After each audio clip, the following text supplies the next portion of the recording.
এই যে দেখুন বন্ধুরা, আজকে আমি কাশ্মীরি আলুর দম রেসিপি রান্না করেছি। কত সুন্দর কালার এসেছে। প্রথমে আমি আলু সিদ্ধ বসিয়েছি, আলুগুলোর খোসা ছাড়িয়ে নিয়েছি। আসসালামু আলাইকুম, কেমন আছেন সবাই? আলহামদুলিল্লাহ, আমি ভালো আছি। আমার আলুগুলি সিদ্ধ হয়ে গিয়েছে।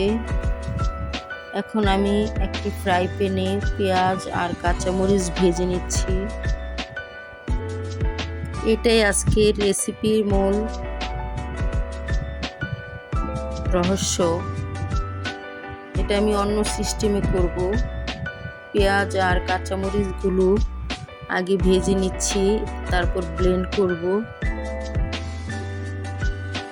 এইভাবে করলে রেসিপিটি অনেক মজা হয়। এই রেসিপিটি আপনি পোলাও দিয়ে খেতে পারবেন, রুটি দিয়ে খেতে পারবেন, ভাত দিয়েও খেতে পারবেন। এই যে আমি পেঁয়াজ আর কাঁচামরিচগুলো ব্লেন্ড করে নিয়েছি। এখন ফ্রাই প্যানে আবার তেল দিয়ে আলুগুলো ভেজে নেব।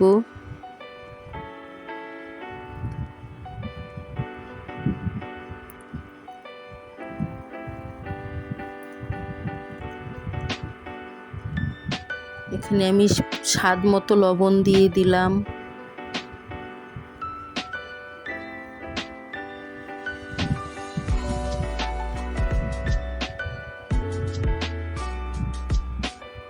পরিমাণ মতো হলুদ দিয়ে দিলাম আলু ভাজার জন্য।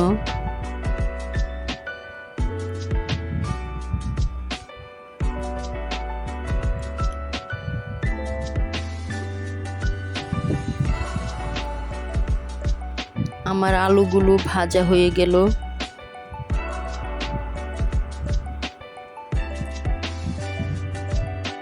আমি একটি বাটিতে তেল ঢেলে রেখেছিলাম।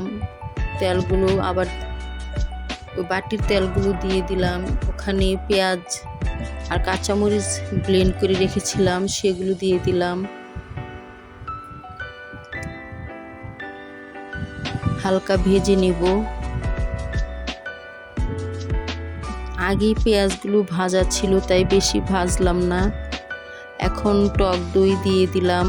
এটা আমি ঘরেই বানিয়ে নিয়েছি, লেবুর রস আর গুঁড়ো দুধ দিয়ে।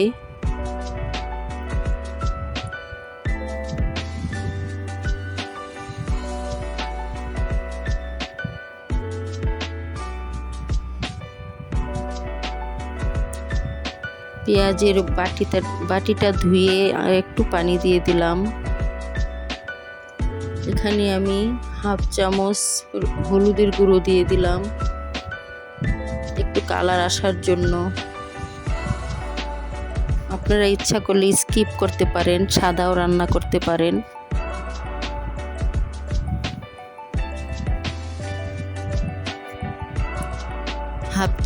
হাফ চা চামচ পরিমাণ মরিচের গুঁড়ো দিয়ে দিলাম। যেহেতু আগেই আমি কাঁচামরিচ ব্লেন্ড করে দিয়েছি, সেজন্য একদম অল্প মরিচ দিলাম। জিরার গুঁড়ো দিয়ে দিলাম হাফ চামচ। পরিমাণ মতো লবণ দিয়ে দিলাম। এখন একটু ভালো করে কষিয়ে নিব।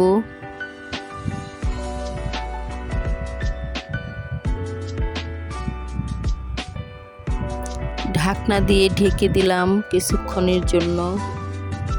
এই যে দেখুন, তেল ভেসে উঠেছে, প্রায় কষে এসেছে আমার মশলাটা।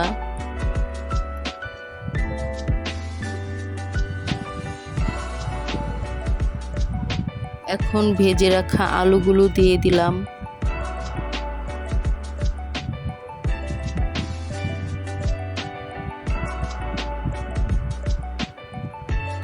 আলুগুলো দিয়ে আমি কষাইনি, যেহেতু আলু সিদ্ধ করে ভেজে নিয়েছি, তাই কষাইনি। আলু তো সিদ্ধই হয়ে গিয়েছে। এখন পরিমাণ মতো ঝোল দিয়ে দিলাম, পানি দিয়ে দিলাম। এটা একটু ঝোল ঝোল হবে।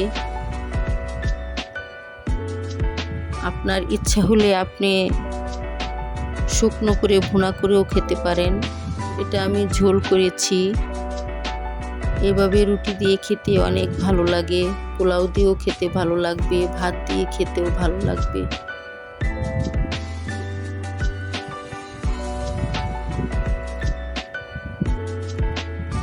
এখানে আমি সামান্য পরিমাণ চিনি দিয়ে দিলাম।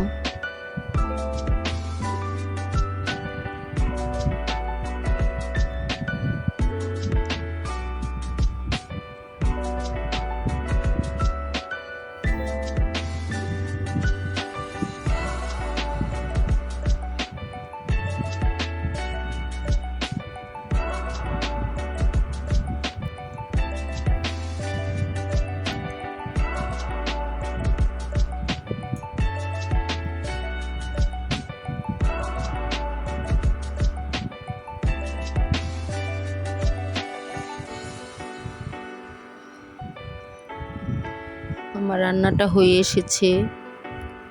এখন আমি কুচি করে কেটে রাখা ধনেপাতা দিয়ে দিলাম।